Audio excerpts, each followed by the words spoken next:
7 weeks to go in the regular season. 7 Power 5 teams still undefeated in conference play, and I got one of them can make it all the way to the finish line.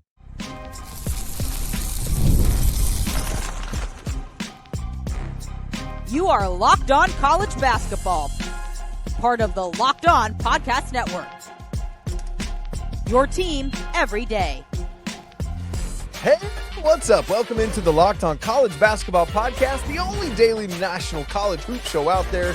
I'm your host, Isaac Schade, joining me at the place to get your national college basketball content every single day. It's all part of the Locked On Network, now the #1 sports podcast network out there. Thanks for making us your first listener watch of the day. And I want to give a special shout out to all the everydayers who are here with us and all the members of the Locked On College Basketball Discord as well.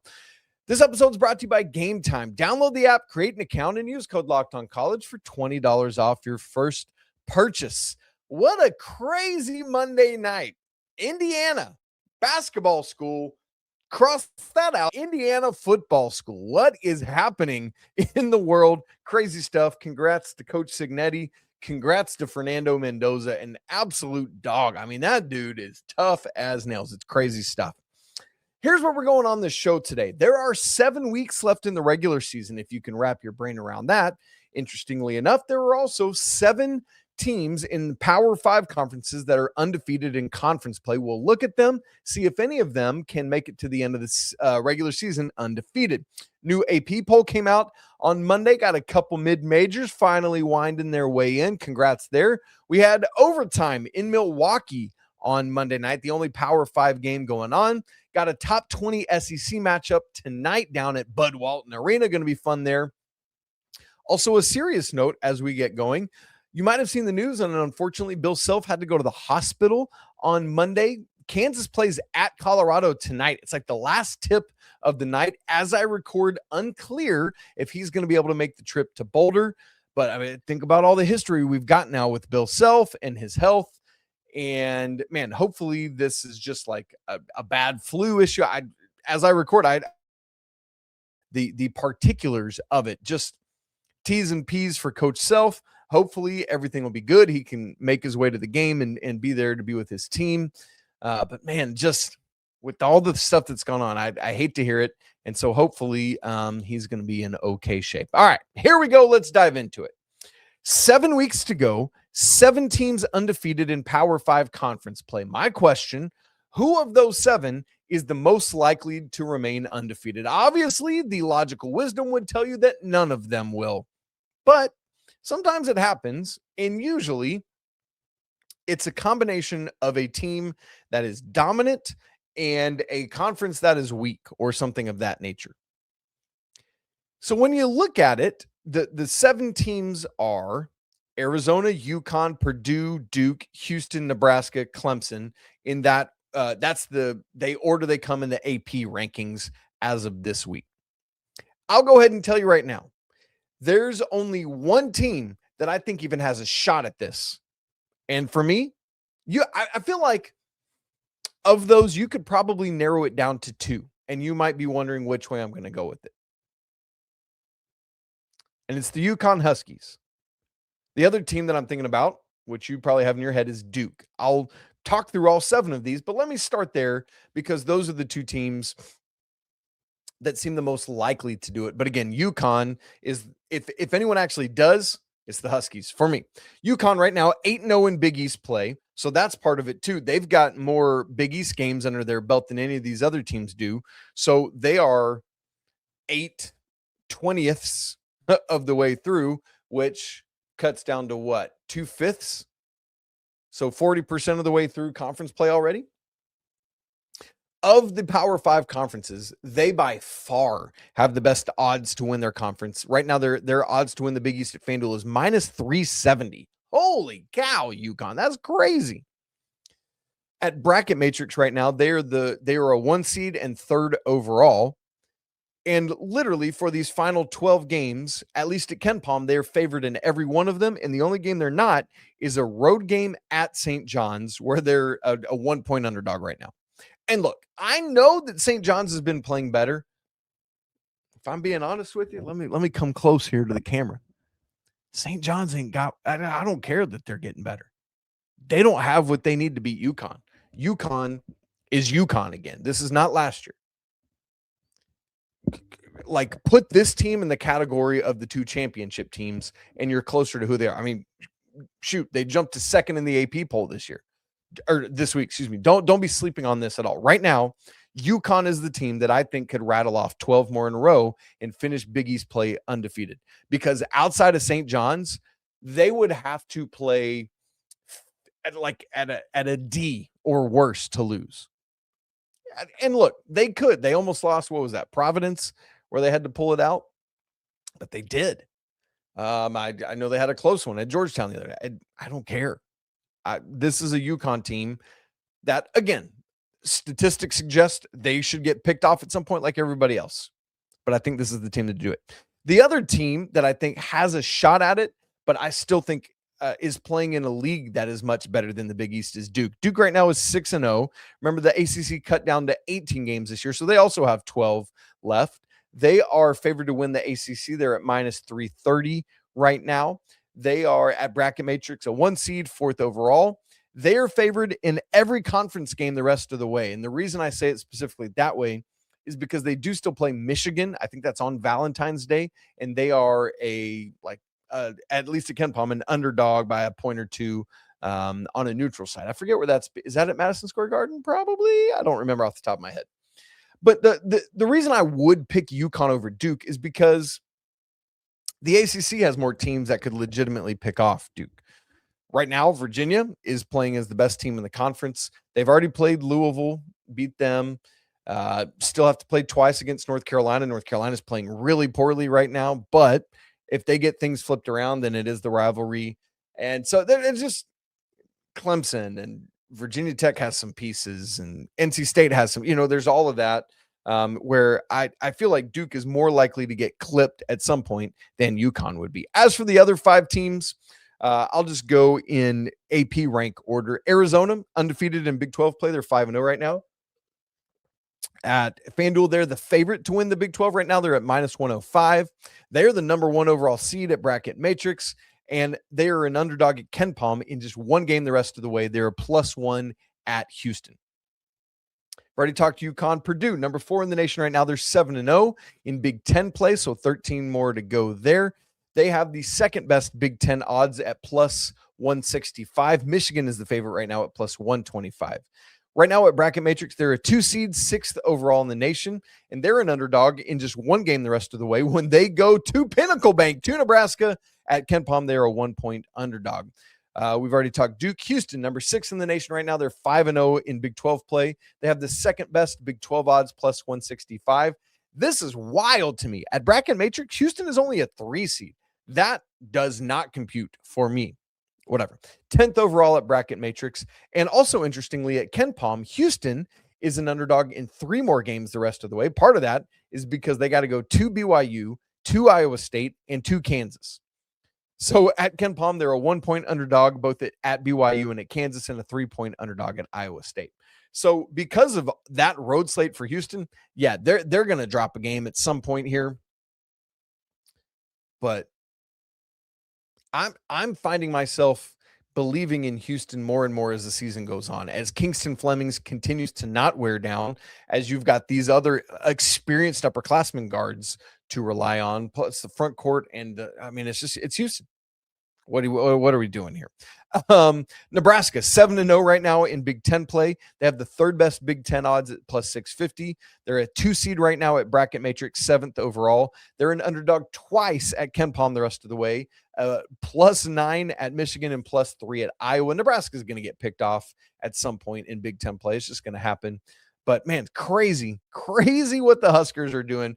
And then finally, the last power conference team that is undefeated in conference play is Clemson, 18th in the nation. They're 6-0 in the ACC right now. 3rd best ACC odds at +800. They are a 5 seed at Bracket Matrix, 20th overall.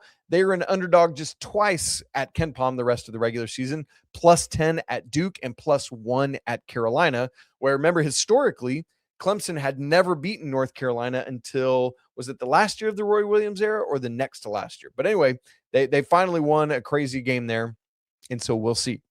By the way, You might have noticed I only talked about 4 conferences because the SEC already, every SEC team has taken at least one conference loss. Right now, just two teams have one loss. And if you're a careful listener, Andy talked about it on the show yesterday. It's Florida and it's Texas A&M and Buckyball. How about that? So there you go. The SEC already, every team has at least one loss. We'll see how long these other 7, though, can go in conference play without dropping one. Obviously, some of them are going to play each other, and so that will necessitate some losses. There you go. Let's turn our attention now to the brand new AP poll that came out yesterday, where we got some deserving mid-majors finally finding their way in. Had some jumpers, some fallers. We'll look at all of it coming up in just a second. Right after I tell you about game time, y'all, there is nothing like college basketball season, man. It's January. As I said, we've only got 7 weeks left in the regular season. Things are heating up, packed arenas, just being right there in the middle of all the action, the energy, the pep band, moments you remember forever. But getting tickets, that used to be the hard part until game time came along, because now you don't have to worry about prices jumping up at you at checkout or any of that craziness, because Game Time is the app that's finally giving the advantage back to the fans. The easiest way to unlock amazing college basketball tickets in just a few taps. Tonight, we got a top 20 matchup in the SEC. Vanderbilt on the road at Arkansas, 9 p.m. inside Bud Walton. And check this out. Top 20 matchup, and you can get tickets on Game Time for as cheap as $17. What? Gosh, that's an hour and a half south of me. I should go to that game. It's crazy. The app is incredibly easy to use. You can go from browsing to buying in just minutes. I also love the zone deals that Game Time uses. You pick the section you want to sit in, Game Time picks the specific seats, and it's a great way to save even more money. So take the guesswork out of buying college football tickets with Game Time. Download the app, create an account, and use code LOCKEDONCollege for $20 off your first purchase. Terms apply. Again, that's code LOCKEDONCollege for $20 off. Download the Game Time app today. Thanks for making Locked On College Basketball your first listener watch of the day, and for making the Locked On Network the #1 sports podcast network out there. Truly, truly grateful. I just cannot express my thankfulness enough for you all just loving being part of this. It's such a great community. I'm really grateful. And if you want to be even bigger part of the community, check out the brand new Everydayers Club. Take it up a level, go inside, all sorts of great perks, including ad-free episodes. You can check that out. The link is in the show notes. Okay. As always, a brand new AP poll came out yesterday on MLK Day, MLK Jr. Day, I guess I should specify, because it's not in honor of his dad.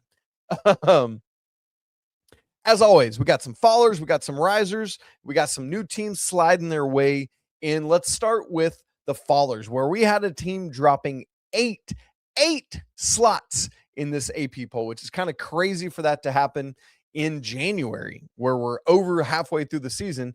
That must be because they had a bad week, and they did. And that's the North Carolina Tar Heels, who lost 2 games out on the West Coast, both at Stanford and then at Cal, in kind of completely different fashions. North Carolina essentially led the entire Stanford game, let the Cardinal back into it at the end, could not hold on. Cardinals happy.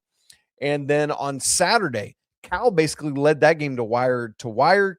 They were up 20 early in the second half. Carolina fought all the way back and then couldn't get it done because they couldn't execute late. Consequently, the Tar Heels dropped 8 spots from 14 to 22.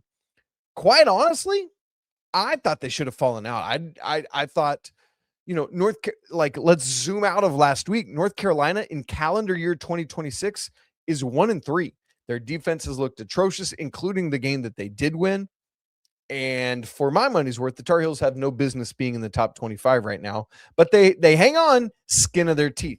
Another team that drops a lot this week, almost as much, but just shy, was Iowa State, who fell 7 spots from 2 to 9. That's one of those things that happen when you're at the top and then you lose. Similarly, you'll lose 2 games last week. Man, it's going to happen. So the Cyclones had that 16-0 start. They lose to Kansas. Fine. Totally get that. But then they lost to Cincinnati. And yes, they're both on the road. But Iowa State should not be losing to Cincinnati at home, neutral road, anywhere. So the loss at Kansas, understandable. Big time for Kansas to get that win, I should add. But Iowa State consequently drops from 2 to 9. And that's about right. Because I do still think they're a top 10 team. but they needed to fall. You lose 2 games.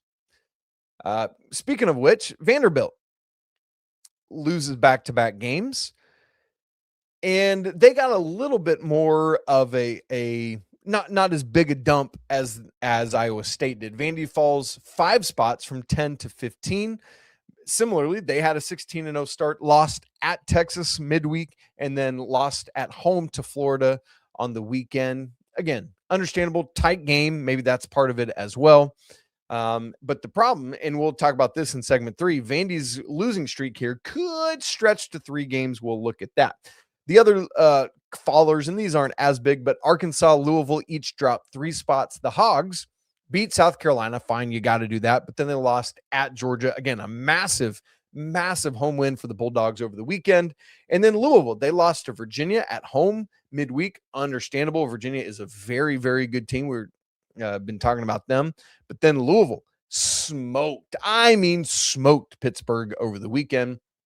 So those teams both fall 3 spots. And then 3 teams fall out of the top 25. Funny enough, it was the teams ranked 23, 24, and 25 because they all lost. So that's Utah State falls out in favor of a couple other mid-majors. Tennessee falls out, and then Seton Hall does as well after losing over the weekend. The biggest risers, let's flip it. The Kansas Jayhawks move up 7 spots from unranked to 19. So it's hard to say 7 specifically because they were second in others receiving votes. So I guess you could look at it. They go from 27, 26, 25, 24, 23, 22, 21, 20, 19. So technically, from where they were in others receiving votes, they move up 8 spots instead of 9. But the rising and falling, it just treats you like you're not in. Okay, you're 26, whatever, fine. But Kansas wins over Iowa State and Baylor over last week. And so they move all the way up to 19. Crazy stuff there. Clemson moves up 4 spots from 22 to 18. They beat Boston College, fine, whatever. But then Miami's been playing well. Clemson handles them by 10. And for Clemson now, they started 7-3. Not bad, not great, but they've rattled off 9 straight since then. And so you see the Tigers starting to gain some momentum, really trying to see, hey, can we be one of these top 4 teams in the ACC, get that double bye? We'll find out with Coach Brownell's club, but really good movement for them, and we'll see what happens. The other thing I want to point out is, well rewarded for 2 mid-major schools who have been trending in the right direction. Obviously, Miami, Ohio, one of 3 remaining undefeated teams. They slide their way into the bottom of the poll, coming in, at 25th. Meanwhile, the Billikens of SLU, St. Louis, come in at 24th as well. They've been playing really well.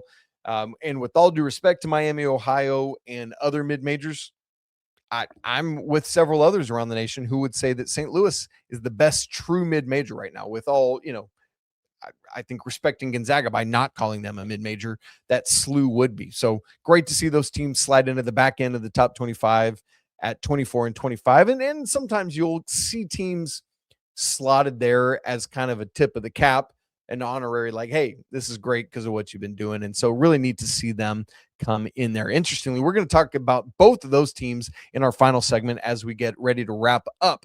On Monday night, not much high major action. There was just one game amongst power conference schools, and it went to overtime in Milwaukee, while the rest of us had our eyes trained to a stadium down in Miami. But I had it going split screen, baby. Yes, sir, I did. We'll talk about Marquette and Providence and some games getting you ready for Tuesday night coming up in just a second.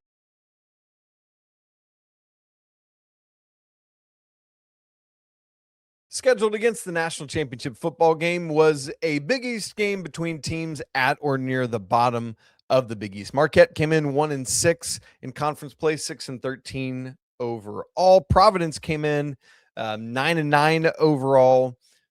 2-5 in Big East play. But this game's in Milwaukee, and wouldn't you know it, it goes to overtime. So at least it was a good, tight, close game. Marquette wins at home 105-104. And here's the thing that you got to be frustrated with if you're Providence.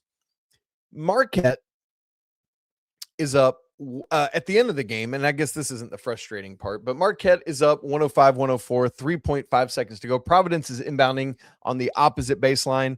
They get about as good a shot you can. Stefan Vox inbounds it, gets it back, and has to pull from just across half court. And it hits back rim. I mean, it's about as good a look as you can get, but it doesn't fall. And there you go. Marquette wins. Here's why you got to be frustrated if you're Marquette. Or excuse me, if you're Providence. Marquette leads for the vast majority of the first half, stretched out to 10 at the break. They led for most of the second half as well. Providence, though, gets the lead just under 7.5 to go at 77-75. That's their first lead since 6-5. And then from that point, they lead most of the rest of regulation.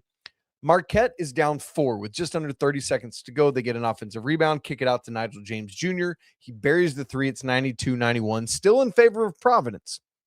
And then here's the problem for the Friars. They're up 3.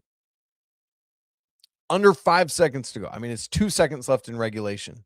Jalen Sellers fouls Nigel James in the act of shooting a 3. Wouldn't you know it? He drains them all, kind of like Darren Peterson against TCU a couple weeks ago. And then Marquette wins in overtime, similar to what Kansas did against TCU. So if you're Jalen Sellers, if you're Providence, you are kicking yourselves that that's what happened. Speaking of Nigel James Jr., oh, by the way, homie drops 38 in this game for Marquette, 13 of 20 from the field, 4 of 6 from 3, 8 of 11 at the line, 3 boards, 8 assists, and just 1 turnover, 2 steals in 42 minutes. Oh, just another freshman out doing work. I mean, it's absolutely crazy. And just seeing all these freshmen doing it, man, it is mind-boggling. For the Friars, Jalen Sellers, aside from committing that foul, 27 points on 8 of 16 from the field, 3 boards, 10 of 13 at the free throw line, 5 assists and a steal. Stefan Vox, 26 points himself.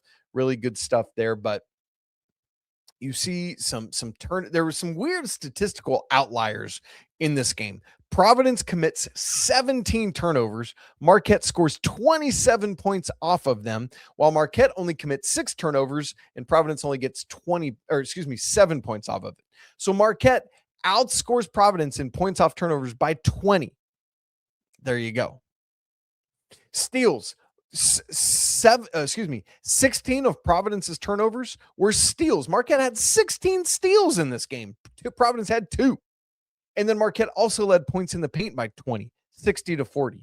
So the fact that Providence was even in this game, given some of those statistical things, is wild to me. But there you go. Marquette. Yeah, I mean, the only reason we're talking about this game is it was the only meaningful game of Monday night, quite frankly. But Marquette, way to go. You got your second Big East win, and that's great.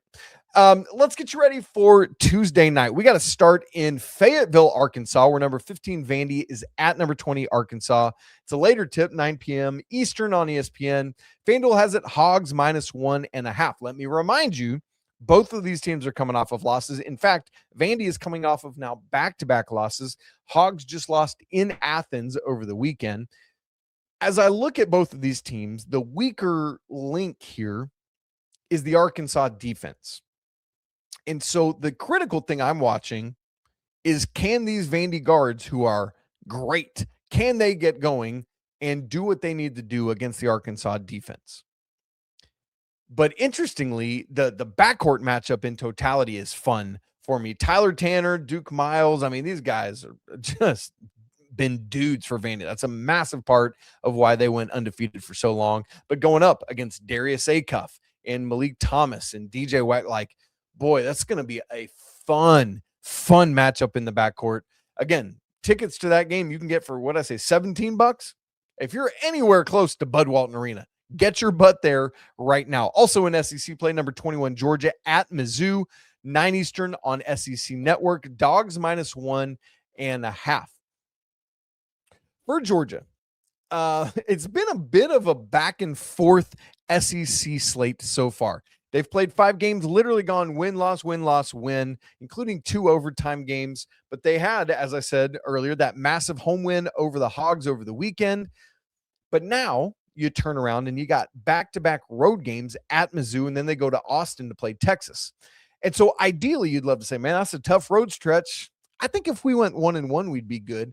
Well, the problem is, because of going win, loss, win, In the rest of SEC play, you can't really afford to do that. And so for Georgia, I feel like you got to get to 2-0.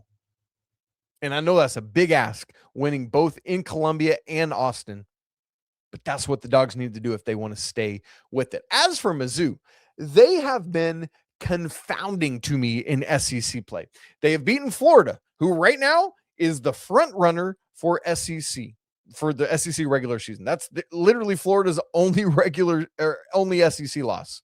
They've beaten Florida, they won at Kentucky, and they beat Auburn. But they've lost at Ole Miss and LSU. And those are the games I was like, yeah, they're going to win those games. Florida, I don't know. At Kentucky, I know the Cats have been struggling. They got they just beat Tennessee, for crying out loud, right? Like, no. So, Mizzou, you want to do something?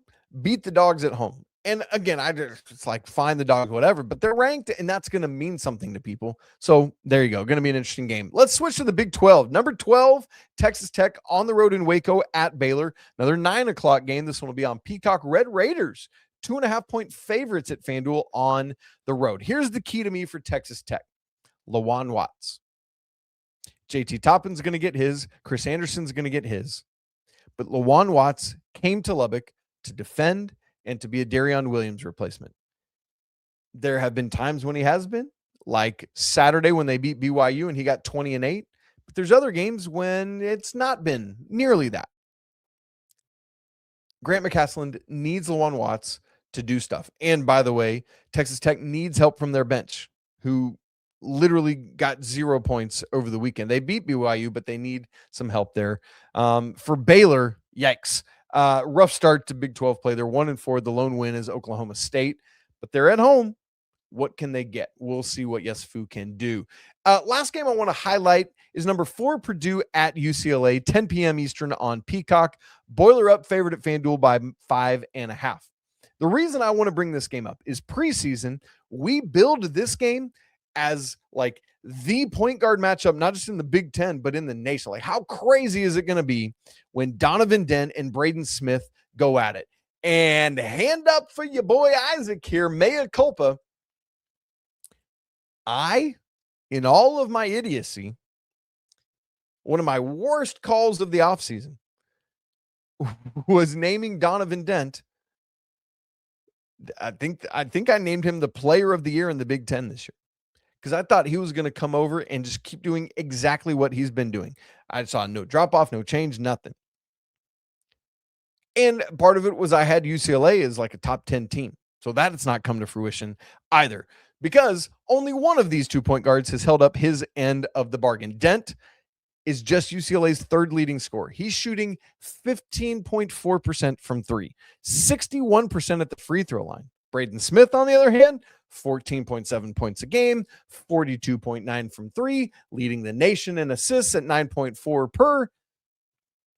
This should be a game that Purdue dominates. However, similar to what we just said for Baylor, UCLA's at home. Purdue's going across the country, and if UCLA wants to do something, they got the Baylor Boilermakers coming west. Now's the time, make it happen, because UCLA right now is sitting 12-6 and 4-3, while Purdue is 17-1 and 7-0 in Big Ten play. The fighting Mick Bruins got to do something. Tonight's tonight, but I don't see it happening. Give me Purdue to win, but not cover. Boilermakers by 4. A couple other intriguing games around the nation. We're not going to say more about these. I just want to draw your attention. A couple of ACC tilts. NC State at number 18 Clemson. You want to talk about making an impression. Will Wade's crew kind of up and down, some struggles. You go knock off Clemson. That's undefeated in ACC right now. You'll have it 7 p.m. ACC Network. Clemson minus 3.5. SMU at Wake. SMU looking to kind of bounce back after some losses. We'll see what they can do on the road in Winston-Salem. A couple other ranked teams. LSU at Florida, 7 p.m. Shouldn't be a thing, but watch it. Number 10, Michigan at Oregon. Number 19, Kansas at Colorado. We talked about it earlier. Will Bill self-coach? We don't know. Iowa State looking to rebound after their loss. Central Florida coming to Ames. And Indiana heads to Michigan. Can the basketball team ride some football momentum to knock off the Wolverines? I don't expect. And the Wolverines are favored by 15.5 at FanDuel. Last thing I want to mention. The mid-majors that hopped into the back end of the AP rankings are both on the road tonight. Number 25, Miami, is at Kent State, 7 Eastern, ESPN Plus. Redhawks favored by just 1.5 points. St. Louis, on the other hand, is at Duquesne, also 7, also ESPN Plus, and they're favored by 10.5. We'll see. Would love for both of these teams to keep winning. I hate, Kent State, Duquesne, sorry that it's at your expense, but man, I just want to see it keep riding. I just love a good story like that. It would be a lot of fun. All right, you guys, thanks so much for joining me here on the show today. A lot of fun conversations. Andy will be with you Wednesday. I'll be with you Thursday. We'll both be back with you Friday.